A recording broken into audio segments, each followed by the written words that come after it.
কুমারী নারী তার ঘরে হবে তোমার উপপত্তি না পাবে চালা হবে না মানুষ হবে একটা রক্তের জ্বালা কেন যাবে না আজকাল যাও তবে কেন যাবে না কেবলই বলে মায়ের গর্বে যায় না বাবা জ্বালা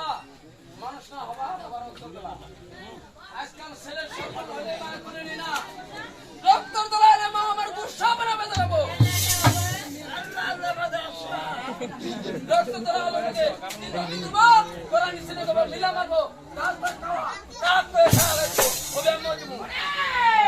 এবার তুমি মরবার কেন ভয় করতে করে দুনিয়ার মাঝে ভয় করি না তো ডরাই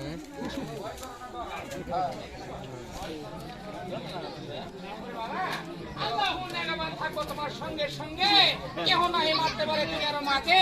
চির অমর হয়ে থাকবো তুমি ভব সংসারে তাই নেই আরেকটা কথা মার বেড়ে যা খামু কি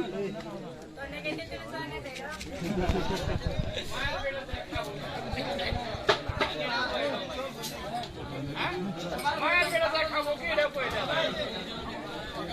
আরে বেটা শোনো তোমার মায়ে যা খাবি তারই শর্ত দেখতে অম্লচন্দ্র হবে অমলচন্দ্র 10 বার ধরে শেখে মারো তাই নাই নামি তারা খাওয়া লাগবো আমি তাই আকাশ কুটিতে খাবো হ্যাঁ না খাতে হবে না নামি দিয়ে আরে কথা কোন বেশে দামু মার কোন দেশে যাবা হ্যাঁ তুমি এখানে বসো ফুলের উপর আসন করিয়া ওই নরনদীর ঘাটে দেব তোমাকে ভাসিয়া বিরাট করুন এই কারণে